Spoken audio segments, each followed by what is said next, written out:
ETF index mutual funds నేర్చుకుని stock మార్కెట్లో రాణించాలనుకుంటున్నారా? వెంటనే ఈ నెంబర్కి కాల్ చేయండి.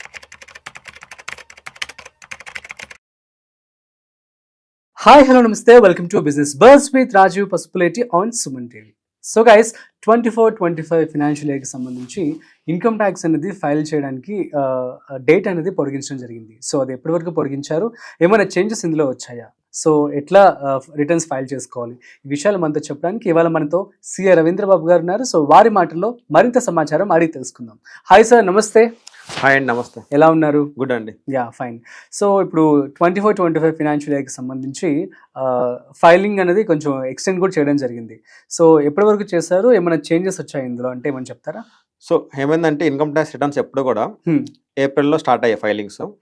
నార్మల్ డ్యూ డేట్ 31 జూలై కల్లా ఉండేది. అవునవును. ఈ ఇయర్ ఏమైందంటే ఫైలింగ్ చాలా లేట్గా స్టార్ట్ అయింది. చెప్పాలంటే in fact income tax filing start అయ్యి కూడా ఓన్లీ హార్డ్లీ 3-4 డేస్ అయింది. సో గవర్నమెంట్ ఫార్మ్స్ రిలీజ్ చేయడం చాలా లేట్గా రిలీజ్ చేసింది. సో అందరు షాక్ అయింది, ఎంతసేపు ఎంత లేట్గా చేశారు అన్నది. దాని వెనక కిటికీ ఇప్పుడు చెప్తాను నేను. ఈ డేట్ని అయితే 31 జూలై నుంచి సెప్టెంబర్ 15 దాకా డేట్ ఎక్స్టెండ్ చేశారు. ఎప్పుడు ఎలా ఉండేదంటే లాస్ట్ మినిట్లో ఇన్కమ్ ట్యాక్స్ రిటర్న్ సర్వర్స్ పని చేయకపోయినా, వెబ్సైట్ ఏం డౌన్ ఉన్నా కానీ income tax return due date ని ఎక్స్టెండ్ చేశారు. ఈసారి ఏమైందంటే అసలు రిటర్న్స్ ఎనేబుల్ చేయక ముందే డేట్ ఎక్స్టెండ్ చేశారు. ఇది అందరికి షాకింగ్. సో 31 జూలై నుంచి 15 సెప్టెంబర్ దాకా ఇన్కమ్ ట్యాక్స్ రిటర్న్ అనే ఫైలింగ్ డేట్ అనేది ఎక్స్టెండ్ చేశారు.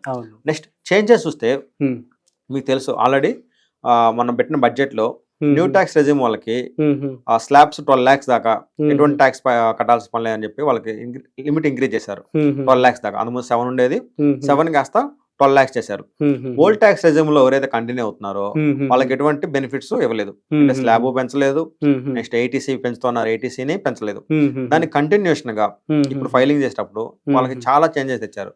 ఎలాగంటే పొమ్మని లేక పోబెట్టినట్టు న్యూ ట్యాక్స్ రెజ్యూమ్ లో మాత్రం లాస్ట్ ఇయర్ ఎలా ఉందో సేమ్ అంతే. స్కీమ్ సెలెక్ట్ చేసుకోవటం, ఇన్కమ్ ట్యాక్స్ రిటర్న్ ఫైల్ చేయటం, రిఫండ్ వస్తే రిఫండ్, ట్యాక్స్ వస్తే tax, no change. But old tax regime ఎవరైతే ఆప్ట్ చేసుకున్నారో, అంటే ఓల్డ్ ట్యాక్స్ రెజ్యూమ్ అంటే ఏంటంటే మనం రెంట్ కడుతున్నాము, హోమ్ లోన్ తీసుకున్నాము, ఏటీసీలో ఇన్వెస్ట్మెంట్ చేసాము, ఏటీడీలో ఇన్వెస్ట్మెంట్ చేసాము, ఇలా అయితే ఎవరైతే ఓల్డ్ ట్యాక్స్ లో ఉండి సేవింగ్స్ చేసుకొని ఇన్వెస్ట్మెంట్ చేసుకున్నాము మన దీనికోసం ట్యాక్స్ బెనిఫిట్ వచ్చిందని చెప్పేసి వస్తున్నారో వాళ్ళ మాత్రం సో మచ్ ఆఫ్ ఇన్ఫర్మేషన్. వాళ్ళ మన బడ్జెట్ లో ఏం పెంచాల, స్లాబ్స్ నెక్స్ట్ డైరెక్షన్స్ ఏమి పెంచాల, అవేం చేయకపోయింది కాక నెక్స్ట్ ఇప్పుడు ఫైలింగ్ చేసేటప్పుడు సో మచ్ ఆఫ్ ఇన్ఫర్మేషన్ అడుగుతున్నారు. ఎలాగంటే లాస్ట్ ఇయర్ దాకా ఎలా ఉండేది, క్లీన్ గా అబ్జర్వ్ చేస్తున్నారని చెప్పి ఇప్పుడు అంత క్లీన్ గా దాన్ని మళ్ళీ థర్డ్ పార్టీస్ తో వెరిఫికేషన్ చేస్తాం అంటున్నారు. అది ఎలా వెరిఫై చేస్తారో చూడాలి, ఇంకా అది స్టార్ట్ అవ్వలేదు. బట్ ఎలా లాస్ట్ రెగ్యులర్ గా జరుగుతూనే ఉంటుంది కదా అసలు. ఇప్పుడు అంటే వీళ్ళు ఈ ఓల్డ్ ట్యాక్స్ రెజ్యూమ్ లో ఎవరు ఉండకూడదు అని వాళ్ళ ఉద్దేశం, వాళ్ళ పాలసీ, వాళ్ళ ప్రొసీజర్, దాని తగ్గట్టు అన్ని చేస్తున్నారు. సో ఎలా చేస్తున్నారంటే అంతకుముందు ఇన్కమ్ ట్యాక్స్ రిటర్న్ ఫైల్ చేసేటప్పుడు మనకి ఏటీసీలో ఏమైనా డిడక్షన్ ఉంటే సెక్షన్ 86 సెలెక్ట్ చేసుకుంటాం. అక్కడ 1,50,000 మాక్సిమం లిమిట్ కాబట్టి మన ఇన్వెస్ట్మెంట్ ఎంత ఉంటే ఎంత, మన 2 lakhs అనుకోండి 1,50,000 పెడతాం, ఎందుకంటే మాక్సిమం 1,50,000. అలా కూడా మన 1 lakh ఉంది అనుకోండి 1 lakh పెడతాం మనం ఎంతైతే ఇన్వెస్ట్మెంట్ చేస్తాం. ఇప్పుడు ఈ ఇయర్ ఏటీసీలో అలా అమౌంట్ పెట్టడం కాకుండా బల్క్ బ్రేకప్, మీరు ఎల్ఐసీలో పెట్టారా, ఎంత పెట్టారు, ఎల్ఐసి పాలసీ నెంబర్, మీరు ఫిక్స్డ్ డిపాజిట్ లో పెట్టారా, ఎంత పెట్టారు, ఫిక్స్డ్ డిపాజిట్ యొక్క రిసిప్ట్ నెంబర్, ప్రావిడెంట్ ఫండ్ లో పెట్టారా, ఈపీఎఫ్ గానీ పీపీఎఫ్ గానీ ఎంత అమౌంట్ పెట్టారు, ఆ ప్రావిడెంట్ ఫండ్ అకౌంట్ యొక్క నెంబర్.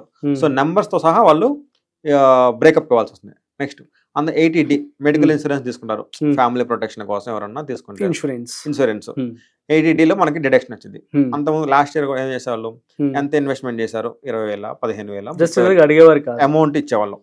ఇప్పుడు ఏ కంపెనీలు తీసుకున్నారు ఇన్సూరెన్స్ పాలసీ, ఎవరి దగ్గర తీసుకున్నారు, స్టార్ హెల్త్ లో తీసుకున్నారా, ఐసిఐసిఐలో తీసుకున్నారా, ఆ పాలసీ నెంబర్ ఎంత, వాళ్ళకి ఎప్పుడు పేమెంట్ చేశారు, అమౌంట్ ఎంత, అలాగా ఏటీసీ ఏటీడీలో కంప్లీట్ అబ్జర్వేషన్ డాక్యుమెంట్స్.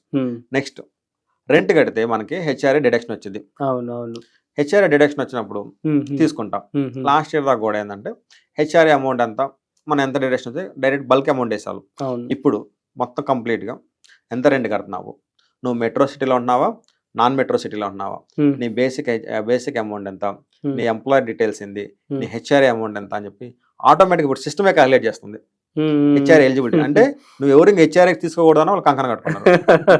సో అంతకుముందు నాకు ఏదైతే బల్క్ అమౌంట్ తీసుకున్నారో ఐటీసీ కానీ ఏటీటీ కానీ హెచ్ఆర్ఏకి కంప్లీట్ ఇన్ఫర్మేషన్ అడుగుతున్నారు. నెక్స్ట్ మన ఎలక్ట్రికల్ వెహికల్ కొంటే ఎలక్ట్రికల్ వెహికల్ కొని ఆ వెహికల్ లోన్, సో వెహికల్స్ మనం కార్ అయి కొంటే ఏం చేస్తాం, లోన్ తీసుకుంటాం ఏదైనా. ఆ లోన్ మీద ఇంట్రెస్ట్ కడితే ఆ ఇంట్రెస్ట్ మనకి ఏమైతే డిడక్షన్ కింద వచ్చింది ఇన్కమ్ ట్యాక్స్ యాక్ట్ లో. ఎందుకంటే టు బూస్ట్ ఎలక్ట్రికల్ వెహికల్స్ ని, ఎలక్ట్రికల్ వెహికల్ బూస్ట్ చేద్దామని చెప్పి మీరు ఎలక్ట్రికల్ వెహికల్ కొనండి, దాని మీద మీరు వడ్డీ కడితే ఆ డిడక్షన్ ఇస్తామని ఉంది. సో లాస్ట్ ఇయర్ దాకా కూడా అంతే వడ్డీ అని చెప్తే సరిపోయింది. ఇప్పుడు vehicle number, loan account number, vehicle details ఇస్తేనే రిటర్న్ ప్రాసెస్ అవుతుంది, లేకపోతే ముందుకు వెళ్ళట్లేదు.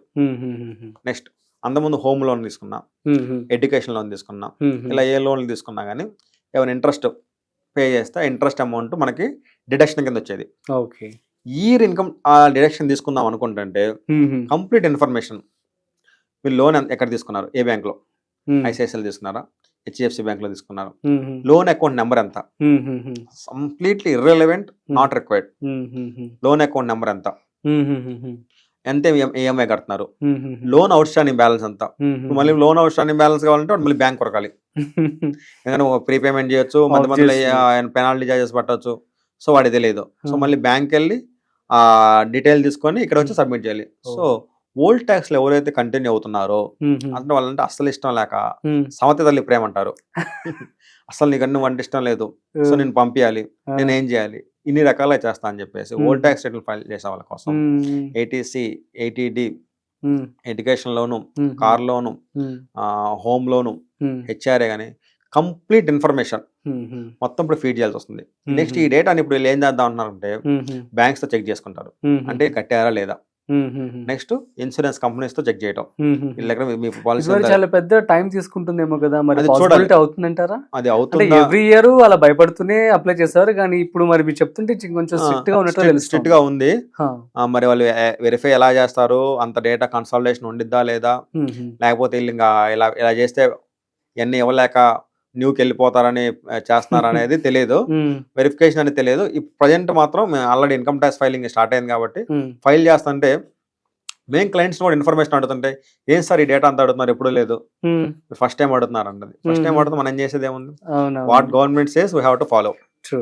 సో అంత విధంగా చేంజెస్ వచ్చింది. సో ఎవరికి నేను చెప్పేది ఏంటంటే, సో ఆటోమేటిక్ గా డాక్యుమెంట్స్ అది సబ్మిట్ చేస్తేనే ఓల్డ్ రెజ్యూమ్ మేము యాక్సెప్ట్ చేస్తాం అన్నట్లుగా అంతే ఫైలింగ్ అప్లికేషన్ అలా ఉండిపోయింది. అప్లికేషన్ అలా ఉండిపోయింది. సో మీరు ఎవరైనా ఇన్కమ్ ట్యాక్స్ ఫైల్ చేస్తుంటే మీ చార్టెడ్ అకౌంటెంట్స్ కానీ మీ ట్యాక్స్ కన్సల్టెంట్స్ కానీ మీరు కంప్లీట్ డాక్యుమెంట్స్ ఈసారి ఇవ్వాల్సిందే, నోటు మాటలతో అవ్వదు. సో అది చేంజెస్, పెద్ద చేంజ్ ఇది చెప్పాలంటే. గుడ్ యాక్చువల్లీ, ఎందుకంటే చాలా మంది కూడా కొంతమంది మిస్లీడ్ చేస్తూ ఉంటారు కదా. అవును, మీ దగ్గరికి వస్తూ ఉంటాయి, మేబీ రావాలి చెప్పండి, వస్తాయి పెట్టమంటారు. సో జెన్యూన్ గానే మనం చూడాలి. ఓకే, యా ఫైన్ అండి, super, thank you so much.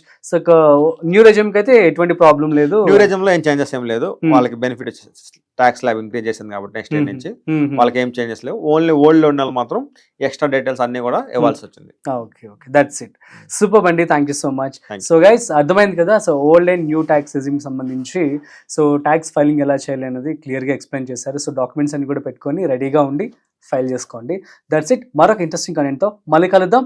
అంతవరకు చూస్తూనే ఉండండి సుమన్ టీవీ.